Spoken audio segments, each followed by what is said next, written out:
Good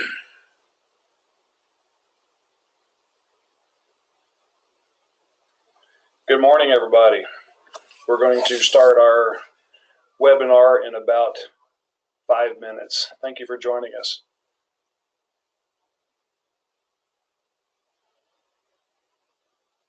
Kyle, can we see if they can hear you too in this mode? Yep. Hello, everybody.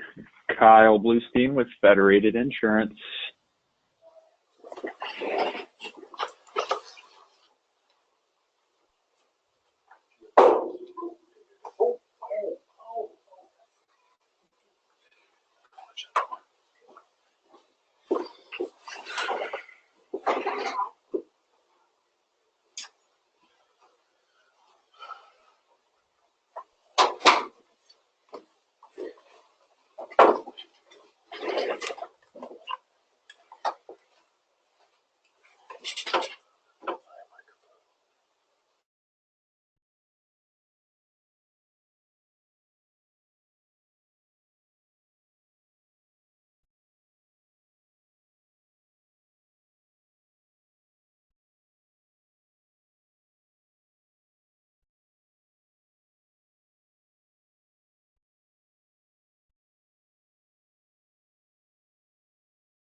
Okay, folks, we're still waiting on several attendees. We're going to give them just a few minutes. We're not going to make everybody terribly late, but we're going to give them a few minutes in case some are working with the webinar software. So we'll start here in just a little bit.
Okay, folks, good morning.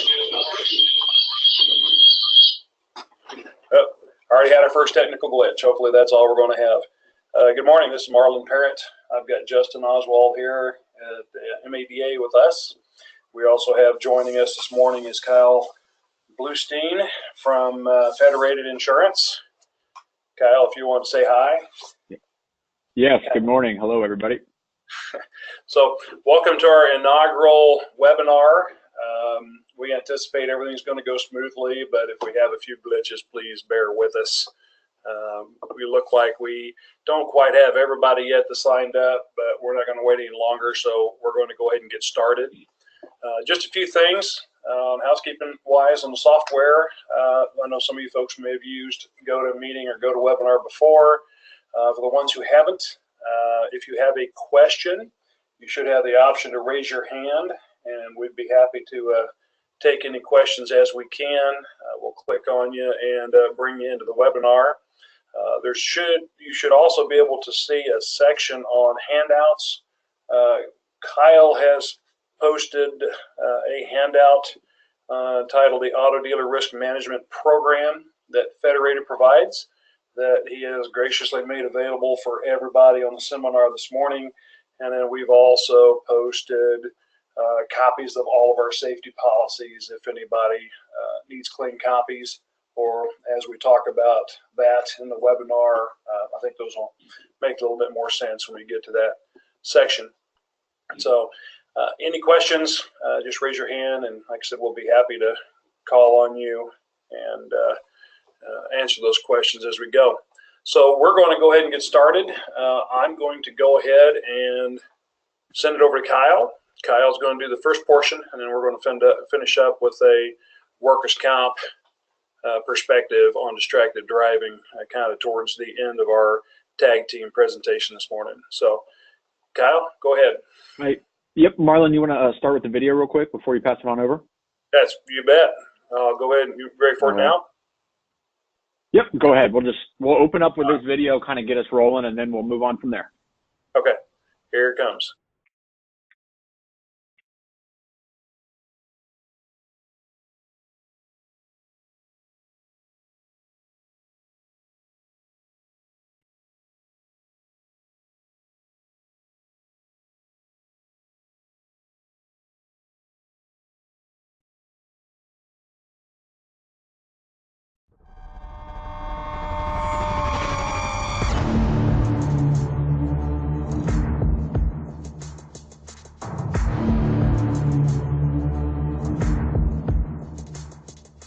One of the most important challenges for me representing those victims is to find adequate resources to compensate them.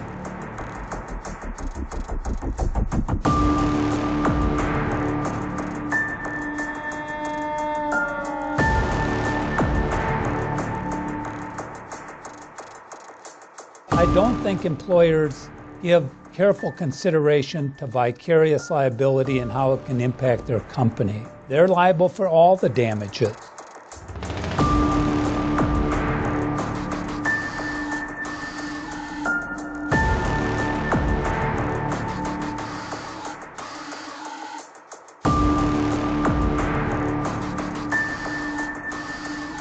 I think one of the hardest deaths for me was a young lady that was killed with her baby in the car. The guy just came across the lane, hit her head on, and they were both killed instantly.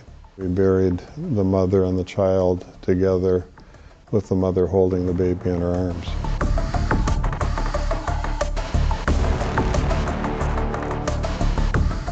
If you can picture one of those little child mobiles, mom, dad, kids are hanging by a string, and the mobile is balanced. You cut off one of those strings, someone dies, and imagine what that mobile does.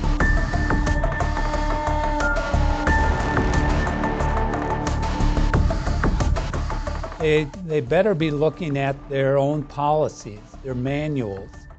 What messages and what training are they giving to those people? Because invariably, their attorneys are going to look at that.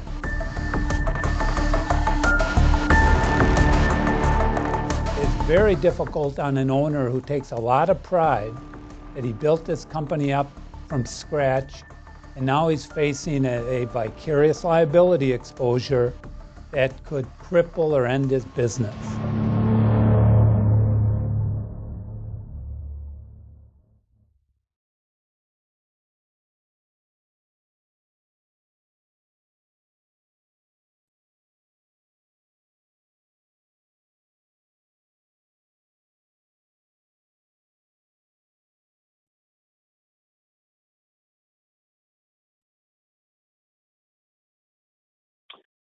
Okay. All righty. Well, yep. Okay. Ooh. All right. Well, that is one way to get the day going here, huh, guys?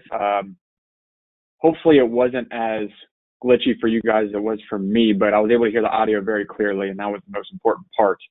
So hopefully I kind of hit home for some people, and you guys are able to see some of the dangers of what we're dealing with right now, all over Federated, regardless of industry. And we're going to get into a lot of those here today. But I want to thank you guys for being here today. I am very grateful to be here with you guys. My name is Kyle Bluestein, as Marlon was saying, with Federated Insurance. So I handle our association risk management services for the states of Kansas, Missouri, Nebraska. And so as we go through today, we'll get my information passed along. If any of you have additional questions afterwards, we will have a question time. But also later down the road, if you guys have questions, feel free to reach out to me. We'll get you my cell phone number, my email address, everything. Any way I can help you guys, that's what I'm here for. So again, I want to thank you guys for being here. And we're going to talk about a very important topic. If any of you guys are Federated clients or have been around Federated, you know distracted driving is something that we talk a lot about, especially the last couple of years. But even though we continue to talk about it, it continues to be a problem. In 2017, 50% of all of our auto liability claims were due to inattentive driving. And then here's the hard hitter. And keep in mind, this is just Federated stats. There were 205 deaths because of distracted driving in 2017. Think of it this way: 4 out of the 5 working days of the week, every single week of the year, one of our clients did not go home to their family. And that's what keeps us pushing and driving to get the word out there about safe driving, because it's affecting lives, a lot of lives. And we have marketers all over the country that are experiencing this, and it's very, very important. So we're going to continue to talk about it until we see the numbers start to go the other way. Federated Insurance is ready to help you reduce your vehicle crashes and fatalities. Our marketing representatives are prepared to discuss this disturbing trend with any member who is willing to address the issue and can recommend resources and best practices that owners can incorporate into their company's risk management program. We hope you guys agree that it's up to each one of us to make driving safe a priority. The lives of everyone important to us may depend on it. Today, we're going to discuss the problems, consequences, how it happens, and what you can do to avoid unsafe driving practices. Let's discuss some important facts that you need to know about vehicle crashes. Did you know that the U.S. Department of Transportation no longer refers to these scenarios as vehicle accidents? This is because most accidents are non-preventable, whereas most crashes, including the ones that make up more than 6,300 injuries and 100 fatalities daily, are from preventable causes. Does anybody think that cars on the road are driving slower now than they were 5 or even 10 years ago? No. Are they going even the same speed? Probably not. Statistics show that today's drivers are driving faster than ever before. And we will discuss the disconnect drivers have with the relation of speed to injury severity and fatalities, which is attributed to at least a third of all traffic-related deaths. Let me ask you this. How are you guys at multitasking? Doing 2 or more tasks at once while driving, such as driving and eating food, grooming, dialing your phone, or the most recent that we see most often now is reading or responding text messages. Some studies do say that women are better multitaskers than men. Now, I don't know if that's true, but what I do know is that it is impossible for the human mind to fully focus on two tasks at one time. So I ask you this, is focusing on driving rather than other activities a priority with today's drivers? And I'll ask you this, how many of you have driven drowsy? Now, while you think about that, my guess is that there isn't anybody in this webinar right now who would honestly be able to say that they haven't. Have you ever been driving and caught yourself doing head bobs? I'll be honest, I know I have, and it's about as scary as it gets. I didn't have any problem staying awake after that. But at the end of the day, fatigue driving is a very huge deal. In fact, studies have proven that driving on only 6 hours of sleep doubles your chances of being in a motor vehicle crash. And less than 4 hours of sleep increases the likelihood by 11 times.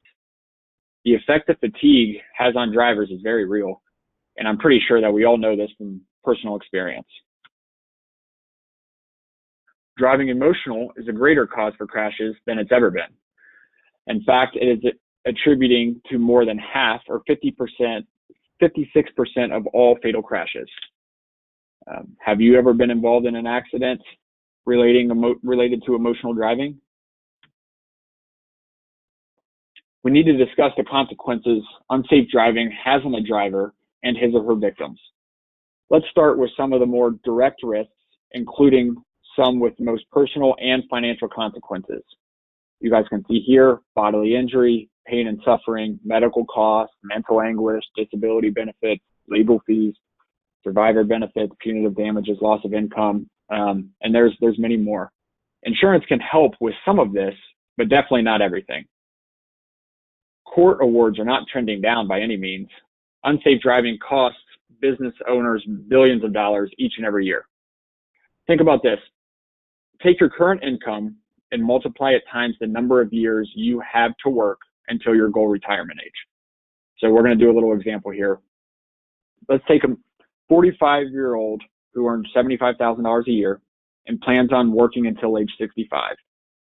An accident causing his loss of income alone is $1.5 million, and that doesn't include any inflation factors or anything like that. This figure is just a starting point for your damages caused by a negligent driver or causes you to no longer be able to work. And we haven't even factored in your medical bills, pain and suffering, legal fees, etc. These claims are staggering, and we are seeing far too many each day that are due to preventable unsafe driving.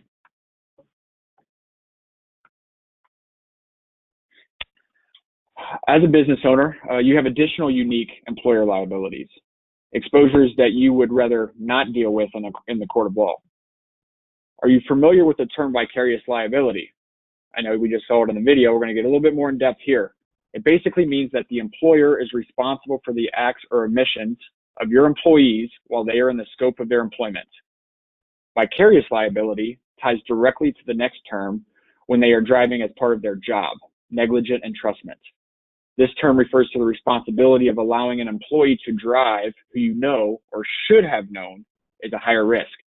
Scenarios involving negligent entrustment include not having written driving standards or motor vehicle record acceptability policies, not having a written company policy about acceptable use of a vehicle, not screening your drivers' MVRs or motor vehicle reports to ensure they are acceptable, not monitoring your driver's ongoing MVR for acceptability, allowing employees to drive who are taking medications that can affect their judgment, and there's more than that. The lack of these types of best practices are really what puts you and your business at risk. Now, we're going to talk about what's most important of all, the lives that are changed, oftentimes forever, by unsafe driving. Let's discuss the people who are affected by these careless tragedies. You can see here on this slide just a few of the consequences.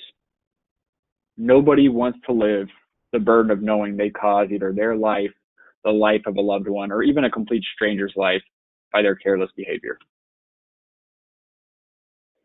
So I've mentioned it already that most traffic injuries and fatalities are preventable. Not all of them, but most of them.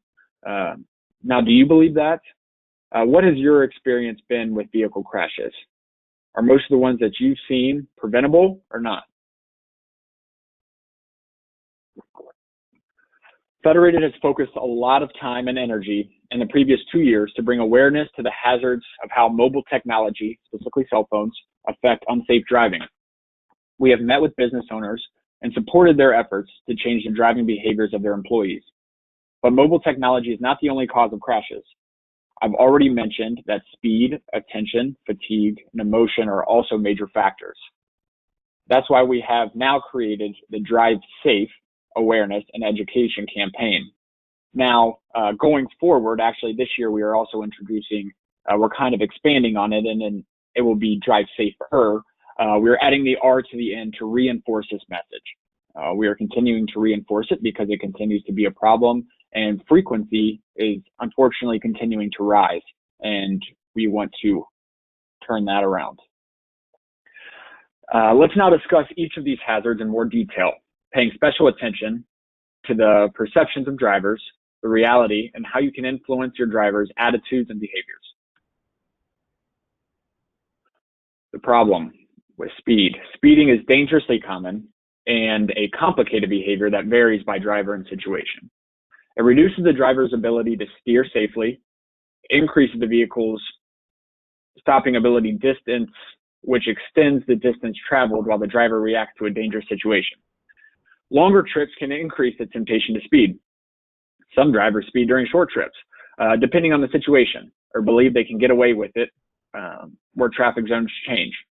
Still others belong to a group of drivers who make speeding a habit. Driving skills can't compensate for excessive speed. A driver should determine at what speed he or she can safely operate the vehicle and how to adapt when the driving conditions change. Drivers should consider this: the legal speed limit, weather and visibility, traffic conditions, a vehicle's weight, the effect speed has on stopping distance, road surface conditions, the road configuration, turns, hills, etc. And now I want you guys to ask yourself this. Do you accelerate when a traffic light turns yellow? Do you decrease your speed during bad weather or in a road construction zone? Do you make a complete stop at stop signs?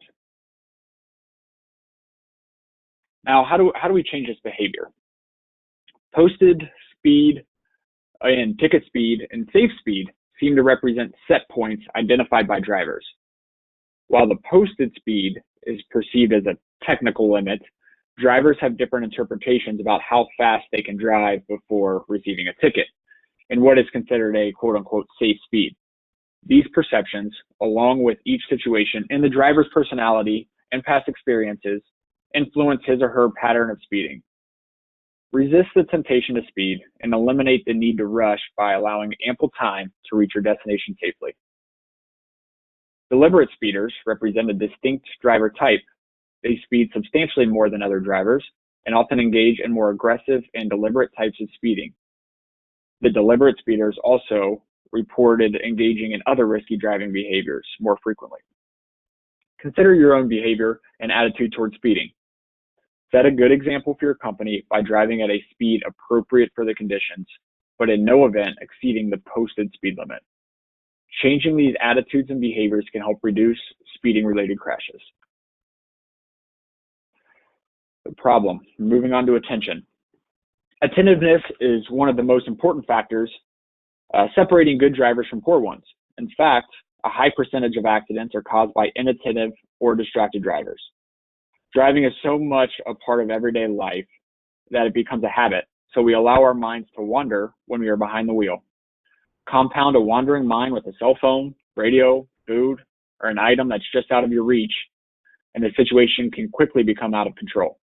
Many drivers do not understand that when they are distracted or attempting to multitask, they are dramatically increasing their chances of being involved in a serious crash. Distractions reduce our reaction time and narrow our field of vision and perception. The driver, talking about space management here, attentiveness includes continuously managing the space around your vehicle. Maintaining a safe distance from others gives you a better opportunity to respond to changing conditions. Failing to maintain a safe distance is unsafe and can reflect poorly on your business. Communication. Communicate your intentions to your drivers by properly using turn signals and brake lights. and using your horn only in during emergencies. These are questions you can ask about your own driving habits, and also great questions for your employees to think about as well. Do you multitask? Use a cell phone, GPS, eat, etc., all while trying to drive? Do you ever closely follow the vehicle in front of you? Do you pass even when visibility is obscured? Now, how do we work on changing the behavior? Hazard detection and visual scanning. Successfully detecting hazards requires vigilance. You must constantly pay attention to weather and road and traffic conditions that could lead to a crash. For example, debris, slippery surfaces, dangerous curves, traffic congestion, construction zones, emergency vehicles, etc. You should also be aware of other motorists, bicyclists, and pedestrians on the road. Frequently check all mirrors, particularly before changing speed or direction. Continuously monitor overtaking traffic to remain aware of vehicles at your rear and side blind spots. Also, remain alert when approaching high pedestrian traffic areas such as malls, hospitals, churches, and schools. Slow down near these areas and pay close attention. Set the example. Consider your own behavior and attitude towards inattentive driving. Set a good example for your company, and in the process, change the attitudes and behaviors of your employees to help reduce inattentive driving crashes. Now we're going to talk about the problem with fatigue. Fatigue can have a significant impact on your ability to safely operate a motor vehicle. A tired driver is an unsafe driver. With the driver, the signs of fatigue. No one is immune to the effects of fatigue. If you notice any of the following behaviors, you may be too tired to drive safely. Difficulty focusing, frequent blinking or heavy eyelids, trouble keeping your head up, yawning repeatedly or rubbing your eyes, daydreaming or wandering. If you have trouble remembering the last few miles you've driven, missing exits or traffic signs, tailgating or failing to maintain speed, or drifting from your lane, or even hitting the rumble strips on the side of the road. These are questions you can ask about your own driving habits, and again, these are also great to ask your employees as well. Do you drive when sleepy and find it hard to keep your eyes open? Have you ever been unable to recall changing lanes? Do you stay up late and go to work tired? I know we all have issues with that at some point, but we can all probably agree that we can work a little bit better to correct that. Changing behaviors, extreme driving conditions. Adverse weather conditions and extreme road configurations require special driving techniques and greater alertness. These stressors may cause fatigue more quickly than usual. Reducing the potential for fatigue in these situations requires preparation. For cold weather driving, remove snow and ice from windows, mirrors, brakes, lights, and your hand and toe holds. Once on the road, anticipate poor conditions and adjust your speed and driving technique accordingly. For hot weather driving, inspect the tires, lubrication, and cooling system components.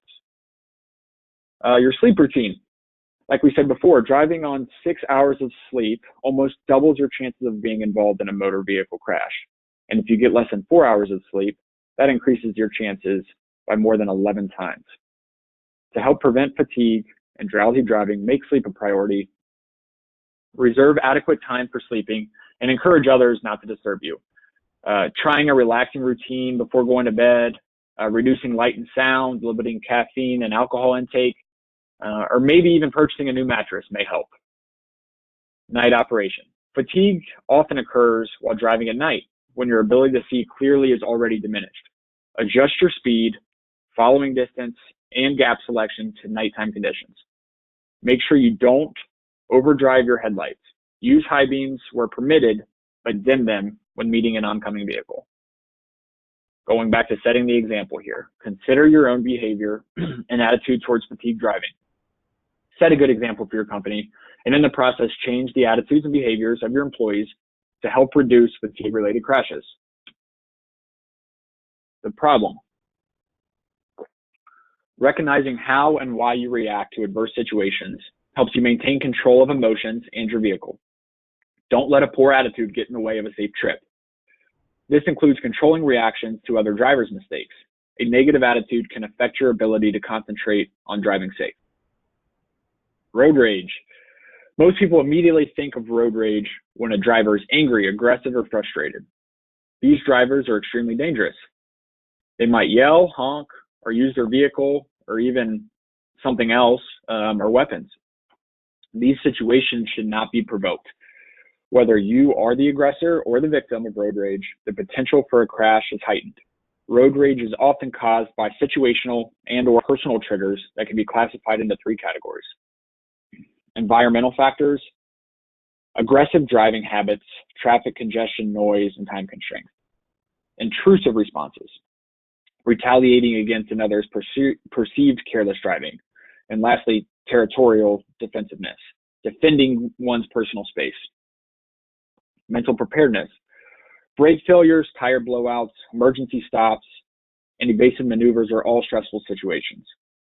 Keep a level head during an emergency is critical to helping prevent accidents. Some emergency situations might only require stopping in the shortest possible distance.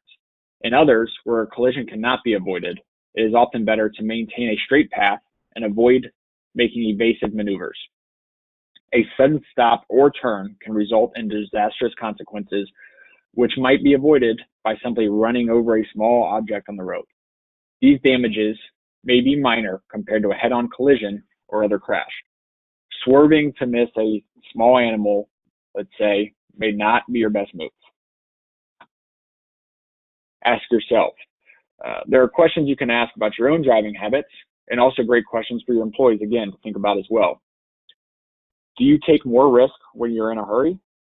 Do you yell or honk at other drivers that make you angry? Do you drive without wearing a safety belt? A recommendation. You can help avoid road rage by understanding your triggers. Never assume another driver's acts were intentional or directed towards you. It is more likely the individual simply made a mistake or is reacting to an unseen hazard. Focus on what you can control, not the actions of others. Set the example. Again, consider your own behavior and attitude towards emotional driving. Set a good example for your company, and in the process, change the attitudes and behaviors of your employees to help reduce these emotional related crashes. Now, I know a lot of what we reviewed is common and stuff that we've all known growing up the entire time that we've been drivers. But with anything risk management related, it is important to go over the basics, to review, to keep them in front of your mind, and to see the stats of how bad this issue is. So the question I and Federated ask you is, do you believe that unsafe driving is a risk you want to manage better with your employees? We believe that you do have the ability to change your attitudes and behaviors, and in the next few slides, we're going to show you how to do this. It all starts with who you allow to be behind the wheel of the vehicle in the first place. Remember the video and the discussion that we just had about negligent entrustment. Do you have a company policy that not only has acceptable driving standards for your employees' motor vehicle records, but also describes what is acceptable use of the vehicle? And what about the disciplinary actions of not following your company's procedures? That should be outlined as well, including possible termination.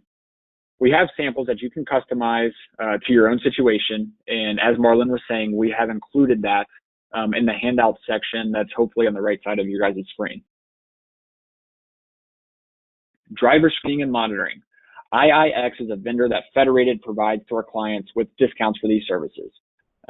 This is just not even a partnership, but Federated has reviewed the different services out there, and IIX is one of the services that we believe to be best in class in the services that they provide to business owners, and our clients' experience with them have been very positive. So with proper screening and monitoring, you have already taken a significant step in managing your risk by keeping unsafe drivers out of your vehicles. But what about the employees who do drive? We have support resources for you and for them as well, including a trainer outline with all the talking points you will need to conduct a quarterly employee meeting. Employee handouts, available in both English and Spanish. A CD-ROM with a very, very impactful 10-minute video that I will be honest with you, when I was in the field as a representative, this is one of the most powerful things I could do for any of my business owners. So if you guys take anything away from this webinar today, at least Federated's portion, I would really strongly advise you, if you haven't already, because my hope is that you have had a Federated representative already come to your business and review this packet and show you and your employees this video. But if they have not, I would strongly encourage you to get this packet. You can ask me, your local Federated rep, any of us would be more than happy to come out and give you this packet, or even put on basically a presentation of it to you and your employees. This 10-minute video, very, very impactful, and will be in the top of your employees' minds every time they sit in the vehicle.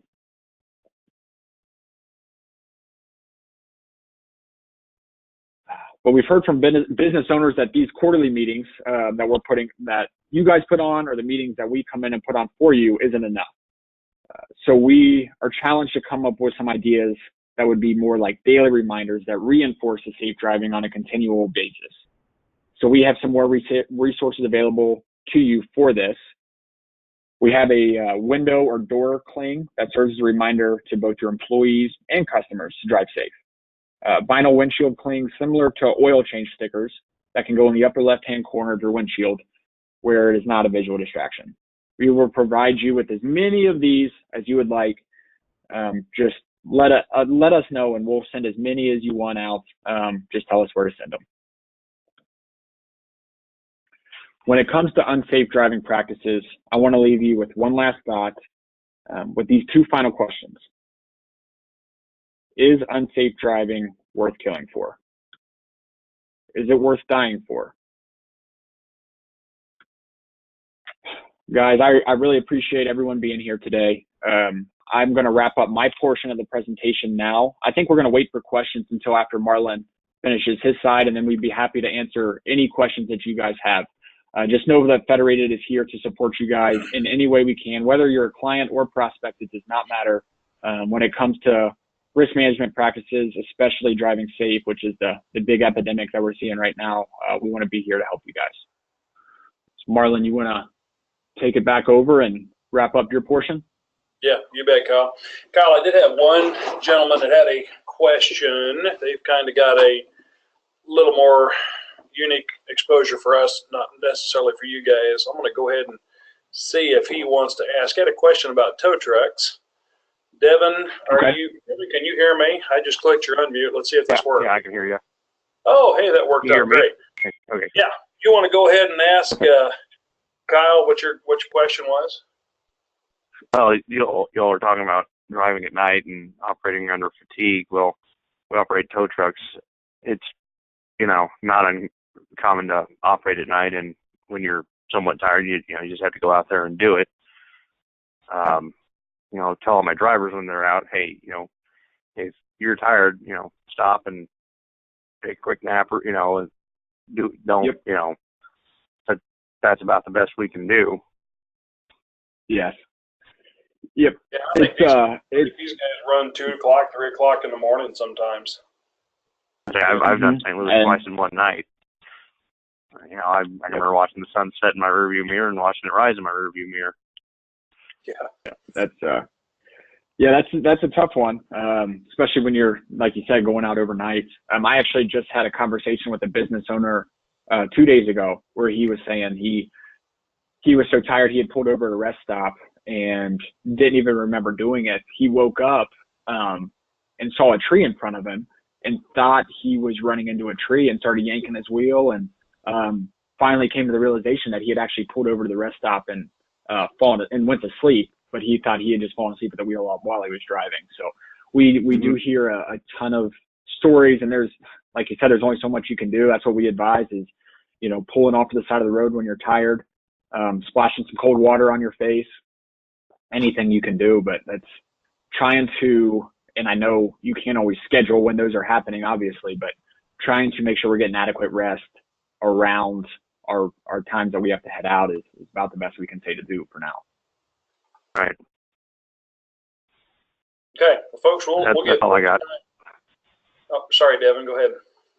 I said that's all I got. Okay. Well, folks, we'll give plenty of time for any questions towards the end too. And if you guys have any questions or comments pertinent to what we're saying, please do feel free to bring those up.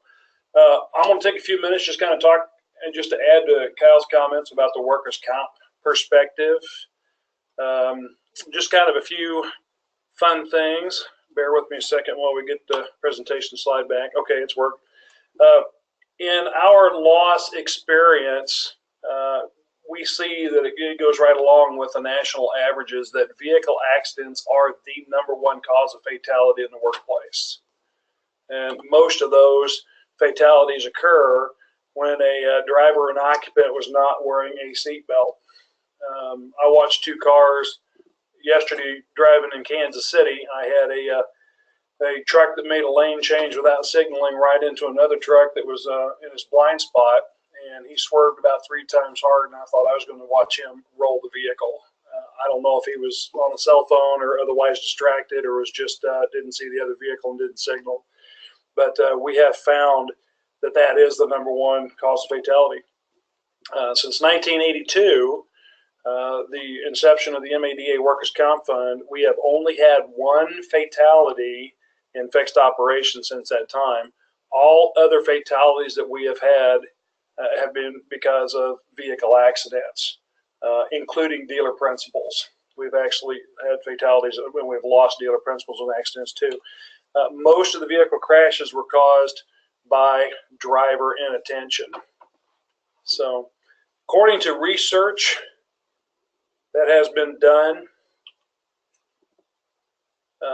research actually suggests that being in a vehicle crash while operating or while talking on a cell phone or texting makes you 6 times more likely to be in a crash, the exact same odds as being intoxicated driving that vehicle, due to slower reaction times, due to slower or closer following distance, slower speeds, more speed variation, just general inattention.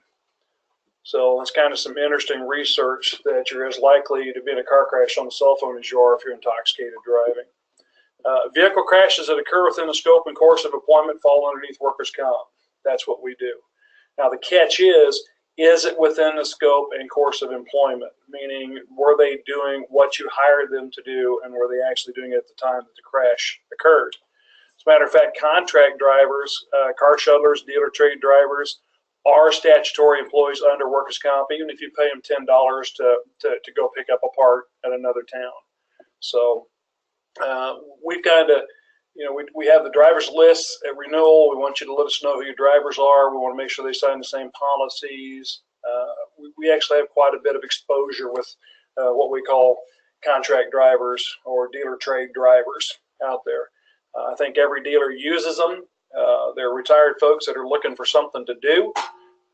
It's easy to get them to drive a car because they're available when you need it to go get a car at a different dealership or to go get a part. So just a few things on that. Make sure that the injuries are reported immediately so that we know. Sometimes one of our adjusters requested that we talk about making sure that when you send an employee to run an errand for you, that there's a clear delineation between if it's company business or if it's on their own business. They say once in a while they get their hands full with somebody who ran to get a part but stopped to get lunch. Buying lunch is not in the scope and course of employment. So make sure that there's a clear delineation, or try to avoid the trips. Now, we want you to report the car crashes immediately, regardless of any type of severity, so that the adjusters can make a determination on whether or not it's compensable. Again, like I said, in the workers' comp world that we live in today, not everything is compensable. We have a lot of technicians that have to extract animals from engine compartments. If he's extracting Kitty and Kitty bites him, that's scope and course of employment. If Kitty jumps out, runs across the shop, and the technician chases the cat, and then the cat turns around and bites him because the technician chased him, that's not scope and course of employment. Same thing on car wrecks. Regardless of which vehicle it was in, were they running a personal errand? Was it a company business? Did the employee stop and grab lunch for himself? Or did the employee stop because their supervisor asked them to grab them something to eat on the way back to the dealership? Total different circumstances. If the employer asked him to, hey, grab me a burger on your way back, then they've just placed him in the scope and course of employment if he's in a vehicle crash while he's going to retrieve lunch. So what can you do? Kind of our perspective on this, I will tell you that the number one thing is create a culture of safety pertaining to vehicle operations. Make sure that you enforce driving agreements, use of seat belts, no use of cell phones. Yeah, folks, I understand that's a tough one. That's the nature of our business. A lot of sales managers are on the phone. A lot of loss control people are on the phone. Although for the record, I'll speak for Justin and I, we do use hands-free devices as much as possible and try to limit that. But we understand that's hard one to do. Again, remember the use of cell phones, they're saying, is very similar to driving while you're intoxicated, same exposure, same risk. Driving routes and times, how vehicles are to be operated, etc. Hold managers accountable, especially sales managers, for how their employees operate vehicles and adhere to rules, particularly detailers. Accountability is extremely important due to the unifocus of most sales managers. Most of them are focused on the task at hand, trying to sell a vehicle, working with the next customer, calling somebody back. We catch a lot of issues with detailers in the back who answer to the sales managers. Are typically located at the rear of the shop, and the sales managers up front, and the managers don't interact with them very often. It's easy for them to kind of get out of sight, out of mind. We also see some exposures from detailers driving vehicles at high rates of speed. We're having some issues popping up now with earbuds. I don't know if anybody out there has had that issue. I'm sure you have, where you're walking through the shop trying to holler at one of your employees and he's listening to music or talking on his phone. He's got two earbuds in his ear. Obvious problems with that is they can't hear warning shouts, horns, cars driving up on them. The cars we have nowadays are quiet enough. It's hard enough to keep the employees safe when they're trying to listen to music while they're working back there. Detailers and porters are usually higher turnover rates, are usually younger, less experienced employees. I don't want to just pick on the detailers, though. We don't want to leave technicians out. Technicians on test drives. I have actually had technicians riding in trunks of vehicles listening for rattles and squeaks, or riding in the back seat and moving from this seat to another while another technician drives because they're trying to locate a noise in the vehicle. Need to make sure that those guys, educate those employees on preventing distractions and driving and not distracting the driver, etc. I certainly think it's a better idea to have another technician go with the one technician looking for the rattle squeak instead of him being the one driving around trying to listen to noises in the back seat or in the floorboards while he's trying to drive. Report every motor vehicle incident regardless of injury or fault. We could have future spinoff claims, employees thinking that they aren't injured. We get a lot of car wrecks where a week later he comes back and says, I felt pretty good, but I still got a pull in my back, or I've got a sore muscle, or I think I might have actually hurt myself and I didn't know it. That already puts us a week behind on the issue. We don't have the opportunity to investigate as fully, to talk to the people who remember what he was working on, the type of car, what type of repair, anything that could add to the claim, or that we need to know to maybe defend a claim, a fraudulent claim. Opportunity for drug testing, even at fault. This is one of the times that we want you to report any incident regardless of whether or not the employee feels like he was injured at the time. We would encourage you to drug test regardless of whether or not there's an injury. We've got quite a few dealerships who drug test not only at the time of a claim, but if there's any particular property damage accidents that they were deemed to be at fault. Some drug programs actually go into that, and I think that's a good idea also. Again, not all accidents in the workplace are clear work comp exposures. You really need to let us know so that the adjuster can investigate and determine what the compensability is. So I think accountability is extremely important, making sure that the employees know what's expected, making sure that the managers actually are tied into it so that they're promoting prevention of distracted driving, how the vehicles are operated, where they're operated, etc. Okay, Limit the use of cell phones. You notice I kind of put that in red for a reason. Again, number one cause of distracted driving crashes. If you can eliminate cell phone use, require hands-free. It isn't extremely difficult in our industry and in our business to tell salespeople and managers you can't be on the phone. I feel most of you guys probably feel the same way we do. We feel like you get about 100 phone calls a day, and sometimes you can't even get off the phone. And we understand that. We just need to be a clear separation between that and operating vehicles. Educate your people, and managers included. Have a meeting with the managers. Talk about the losses that they've had. Talk about the exposure. Talk about the statistics. Show them a copy of this presentation. Everybody that attends today should get a link from our software that gives you the opportunity to download the recording on this. If not, we are recording the webinar. We will have it on the MADA website where anybody can come and download it and show it to your managers in the store, show it to your employees. Raise awareness on this issue. Remind them that vehicle accidents are the number one cause of fatality. They're also the biggest claims that we get, and that what they need to do to prevent those and be aware of distractions and the importance of distraction. And then under accountability, really encourage your managers to lead by example. If a salesman sees a manager drive in and he's not wearing a seatbelt, there's probably not much chance that salesman's going to wear a seatbelt either. Remind your managers of the power that they hold to make or break your safety program. I think most employees working in our dealerships really want to perform to a level that they think is expected by their boss. If the boss walks and talks it, it's more likely that the employees will walk and talk safety also. And then really the last thing, I'm kind of moving right on through so we can get her wrapped up. Safety policies related to vehicles. One of the handouts, again, that we have available for everybody is our clear copies of our safety policies. Policies that we have that specifically address vehicle operations, cell phone use, seatbelt policy, injury reporting policy. Those three really relate to vehicle operations in a dealership. The reason safety policies are important is beyond communicating to the employees what is expected in their daily work lives.